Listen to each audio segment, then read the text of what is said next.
Clearly on the bottom of our planet. Advanced Antarctica climate crisis.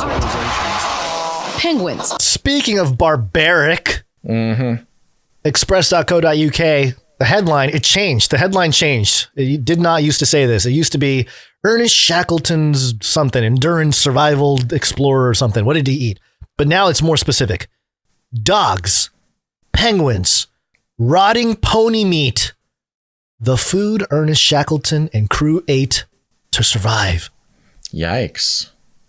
I think we have an origin story for the penguin pineal glands. I think Sir Ernest Shackleton discovered that you have a whole trip when you eat some pineal gland, some roasted pineal gland. That's right. And for those who don't know, I mean, of course, our listeners are now almost experts on the history of Antarctica as well as the science.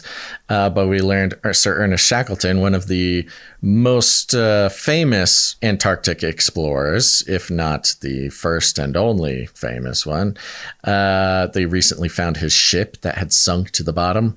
And also some weird connections with this guy. Yeah. And a lot of things going on in the world.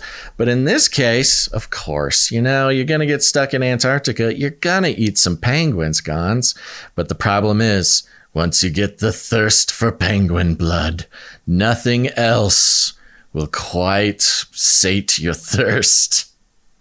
Then the real deal, you need the penguin pineal glands for sure. Yeah. We don't have to get into the story per se. I didn't read this one. I don't know. Okay, well, I'll do a couple things here. Is Ernest there Shackleton, good stuff? Yeah, there's a little bit.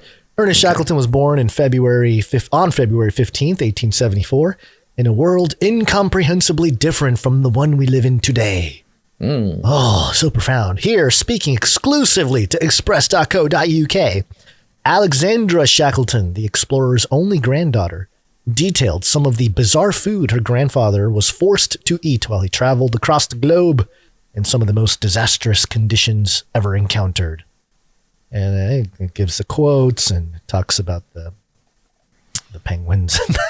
They got some pictures. Okay. Yeah, quote, so one of the sailors. That's kind of the story. Yeah, one of the sailors originally wouldn't eat penguins. Well, they had to because that was all they had, because everyone knows that penguins contain the souls of lost sailors. Wait, is that in the thing? It's a quote. So the penguins are Nephilim. This is a literal Nephilim penguin update. We have been talking about the Nephilim penguins for at least a year now, and in another example of somehow, at least Antarctica, that part of the simulation is almost completely controlled. Yeah, it's so weird. The mad ramblings of me and my good friend Gons here. They are talking about penguins, the bodies of penguins being inhabited by damned souls, the souls of the damned. Souls of lost sailors. Literally Nephilim penguins. Well, yeah, sure. That's bizarre. Yeah, if you want to put quotations around souls of lost sailors, you know, maybe it's just the demonic souls of the Nephilim posing as lost sailors. Yes, of course. What are demons if not lost sailors? The souls of lost sailors. That's true. The flood took them out. That's what I'm saying. They came. That is what the original Nephilim were all about. Okay.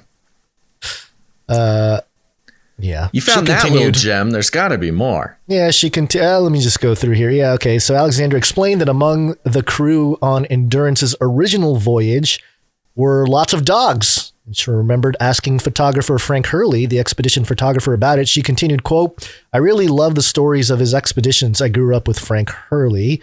I remember one particular Hurley photograph. It showed a picture of the ship Endurance in the ice, the skeleton of the ship, and the dogs all around.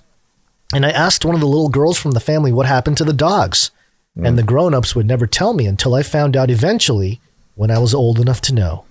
Yes. They ate them. Yes. These savages. Shackleton was a savage.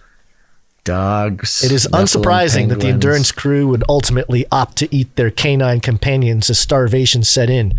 But the food could also bring with it its own issues. Frank Wild, Shackleton's second in command on Endurance. His name was Frank Wild. Yeah. was among the you're my number 2, Wild. Was among the crew who succumbed to the brutal realities of eating food that was often decaying and not fit for human consumption during their adventures together on Nimrod. Yep, exactly. The first of Shackleton's 3 successful expeditions of the Antarctic, Wild became sick, leading Alexander's grandfather to make a shocking decision to save his number 2. Quote, Frank Wild was the number 2 of the expedition, had terrible diarrhea after eating rotting pony meat, which was all they had to eat. Happen. And while Wild struggled back on the painful... And while Wild... My gosh, that is hard to say. And while Wild struggled back on the painful struggle to the ship Nimrod, Wild wrote in his diary, before breakfast, Shackleton gave me his only breakfast biscuit secretly and told me he would throw it away if I did not take it. No one will ever know what that meant to me. Thousands of pounds would not have brought me that biscuit. Now my grandfather didn't even mention it in his diary. It makes me very proud. Wow. The Shackleton granddaughter. What a good guy. Yeah.